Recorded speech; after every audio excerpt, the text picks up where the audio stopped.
Good morning, good afternoon, good evening, happy time zone, everybody. This is the Road to Dusk. You can call me Road, Dusk, anything that you would call a friend. I am a dream usher focusing on sleep, dreams, and the imagination to help create an environment where people can learn to be the better versions of themselves. It has been a hot minute, very, very hot minute since I have done anything related to the Conlang showcase for Reim, and I want to get back into this post-haste. It has been a long while. The summer has been cruel, but dadgummit, I want to do this so bad. Thank you all so much for your patience with me trying to get this series completed. And for those that don't know, or this may be one of your first videos from me, if you want to know more about the language Reim from the beginning, there is a playlist available. There will be some other videos that I have planned coming up, some that I have had planned for quite some time, but have not really had the time or the energy to fully complete, let alone begin.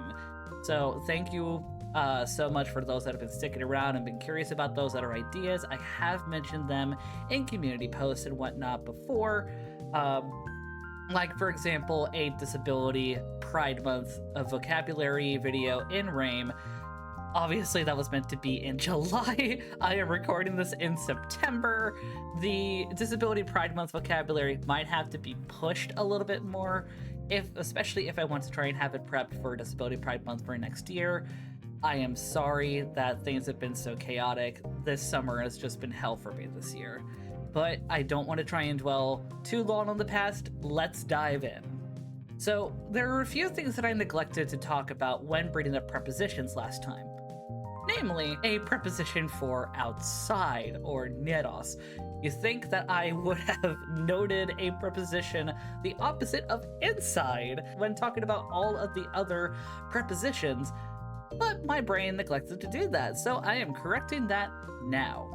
But another thing about prepositions that I forgot to talk about was phrasal prepositions.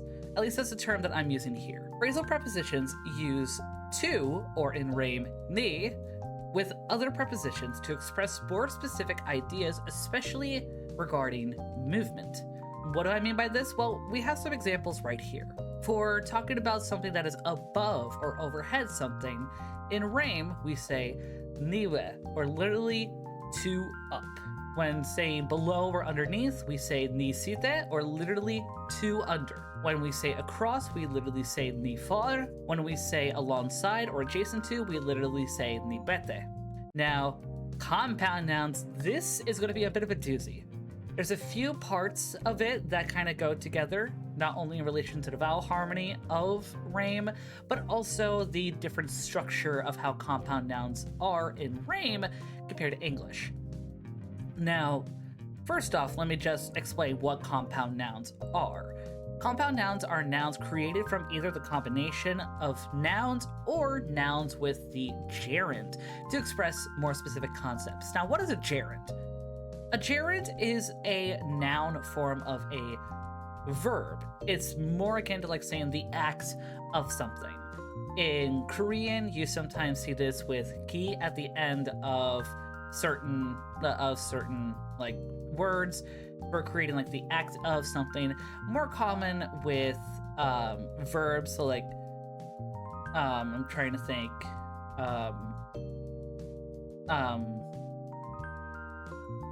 like iegihata in Korean literally means to talk or to tell a story. Iegihagi is the act of telling a story. Similarly, in English, we use the ing not just for expressing like a future or continuous action, like I am cooking or I am swimming, but the ing at the end also represents the gerund or the act of something.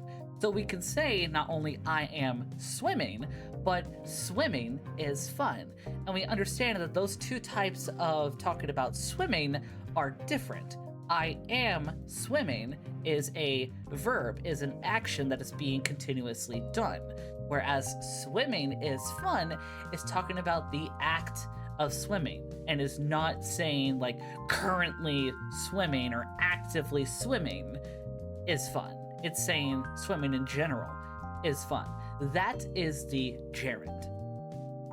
Now, one thing with Reim, though, is that compound nouns go through a process of bleeding, namely due to the vowel harmony. The vowel harmony that comes from the first noun that is in the word affects the vowel harmony of the rest of the word. This is common in a few other words as well, I would think. So, some examples in Reim: residence becomes literally place, home, guide, beshiv. Now, one thing I will note, especially when talking about, say, the next word, ceremonial staff, it is staff ceremony, not ceremony staff like it is in English. Why? Because Reimel nouns and English nouns, especially for compound nouns, heavily differ. One way that I could talk about this is, let's talk about how compound nouns in English are made in content. If I can talk. Let's talk about how compound nouns in English are made in contrast to Reim. Two probably prominent words that I would say are good examples for compound nouns in English are clickbait and bookworm. Now, how do we understand that these are compound nouns? Well, clickbait is bait that you click, and a bookworm is a worm in a book. Or more slang-wise today as someone who's just obsessed with books, but it comes from the idea of a worm that was in a book, namely due to the materials that books are made of several years ago. In contrast, Reim, rather than having the main part of the noun be the second part of the noun, instead of saying, for example, going back to clickbait and bookworm, the Reimel structure for compound nouns is worm book or bait click. So that's where we get ceremonial staff literally being musi or staff with ceremony, bonage. But this is also an example of how we get that bleeding from the vowel harmony from staff, or the main part of the verb, or not verb, noun. So rather than having the vowel harmony completely maintained for both parts, musi, bonage, because of the compound nature of the noun, musi, and the brighter or front aspect of the vowels bleeds into bonage, becoming musibanage. Similarly, with the word for textbook, we have the words book, tobok, and word, karadut. Rather than maintaining completely the proper vowel harmony for each word, tobok, karadut, in Reim, tobok and the back aspect of the vowel harmony, or the back vowels, bleeds into the word karadut, turning those vowels to the back of the mouth, or back pronunciation. So, topokaradut. Now, one probably crazy aspect of Reim is the newly adopted affixes. There are quite a few affixes available, or at least that have been standardized with the recent standardization of Reim. This is just one section, predominantly for nouns, but also for adjectives. So we have one, meaning less or without, which is adjective exclusive. So like, for example, when you want to say like something is sugar-free, gordos is the word for sugar. So you add one onto it. One gordos means sugar-free. Mone is a noun exclusive form, meaning a thing without something. So it tends to be pretty noun exclusive. So while one gordos means sugar-free as like an adjective, mone gordos means something without sugar. Then you have we, which means hyper, super, or above. Se, which means hypo, sub, or below. Hef, which means post or after. Med, meaning pre, for, or before. Edu or odu, depending on vowel harmony, meaning pro or with. Taus or tos, depending on vowel harmony, meaning anti or against. Por, meaning able. Bale, sometimes also written as bale, depending on vowel harmony. I just didn't write that down here. So there's technically two different forms here.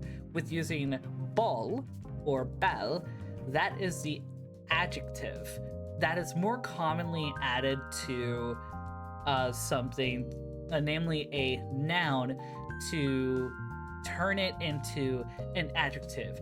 Coming from bale, the preposition meaning like, but diverting quite some time ago, it is used again as like an adjective marker, but adding e at the end tends to signify then that it is a person or an object with the characteristic listed.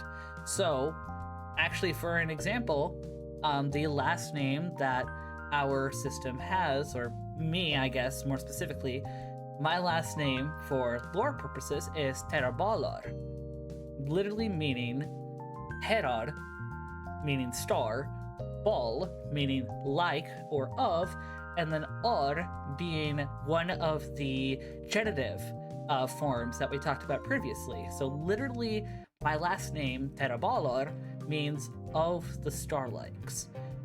If I were to say, if I wanted to refer myself as like a star person or a person akin to a star, I could probably say Terabale. But Terabal is the word that's used for the system. Terabalar is the last name. Hopefully that makes sense. Going to other examples, we have parent, which has multiple forms, either from contrasting or other communications and workings with other letters from the noun that it's being attached to, meaning mono or one. Bond, meaning by or to. Chained, meaning three or try. Merond, meaning multi. Meld, meaning omni. And bora, meaning ambi or both. Now for the verbs, oh, I forgot that I had a toggle. Gotta wait for this to fix up because I am not sad. There we go. Sorry about that.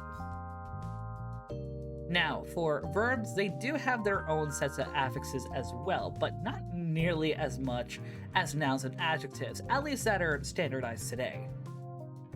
So, for some examples, we have bens, meaning re or again, hi, meaning en or to cause to or to make to, kör, meaning inter or between, we, again, meaning hyper, super, or above. Te, again, meaning hypo, sub, or below. Forsien, or försien, meaning over or too much. Mingen, meaning be, all around or completely. Rung, meaning trans or across or through. And then we have ter, which I mentioned this earlier as the gerund form of a verb, turning verbs into a noun. So like I said before, think like to swim versus the act of swimming. Now, one notable affix form of a noun that I do want to mention is reim. Now, while this isn't technically an affix, it is and it isn't, namely because of execution. Think like how while reim is the normal word for like a person, things like that, rem is a contracted form that you see in a lot of words, especially say pegrem, worker, or pegremeria, dream usher. Now here's where we get to the final part of this video, at least, getting into the negation of verbs. So reim has a fun bit with having what's called an infix.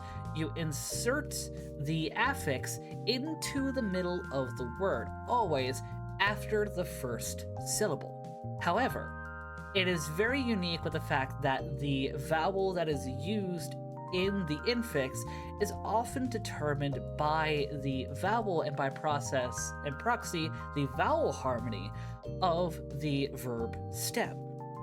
So, for example, we have some words here: dern becoming drennen, tiren becoming tineren, eating becoming ineren, dekaen becoming degnaen, bron becoming bronon, roin becoming ronoin, pen becoming penon, and loin becoming lonoin. Now, you may have noticed that some of these are a little irregular, with dern, meaning to be, is irregular namely due to the metathesis, or the switching of sounds. You notice how dern is the normal dictionary form, whereas drennen is the dictionary form for the negative. That first ER switched to an RE before the infix was inserted. With tiren, to be or to be like, it's a similar process where you add the infix after the first syllable, tiren becoming tineren. The infix is typically not allowed to have an I unless it is a very irregular verb. With eating, the infix maintains an sound, so inere. Now, dekaen is also a little irregular, namely due to pronunciation. While it is written as D-E-K, A umlaut E-N, at least in romanization, and meaning to can or to be able to, in its negative form, it is written D-E-K-N-A-E-N. In older forms of Reim, such as Middle Reim, this was fully pronounced as deknaen. However, the K has begun to be softened, and merging with the N now is pronounced like an N sound, as in the NG sound at the ends of like doing, sing, sang, sung. So rather than deknaen, it is pronounced degnaen. Bron, because it starts with that aw, the infix becomes aw as well, bronon. Royan, because of that O at the start of Royan, the infix has an O as well, Ronoyan. Ben is a little unique with the fact that it previously, in Middle Reim, was written and understood as bon. However, due to how quickly people were talking about things, especially related to create things or to make or to even work, eventually people started to not only forget that it was supposed to start with an A, but even began to miswrite the word in literature, changing the word from bon to pen. However, to attempt to rectify it, the negative form maintains its old vowel, aw. So ben in the negative becomes benon. Loin, because of the fact that it has two vowels right next to each other and they don't glide into each other, the infix is influenced by the first syllable lo. So loin, to fall, becomes lonoin. And that is the end of this episode. I want to give, again, a massive thank you to everyone that has hopped over. This is a little bit of a simpler episode, at least to me, but we are right at the home stretch. I am so excited to get the last episode out to you guys, including a few songs that I have thought of, well, not just me, but others in my system, in Reim. If you guys are curious about that, feel free to stick around. I would very much appreciate the company.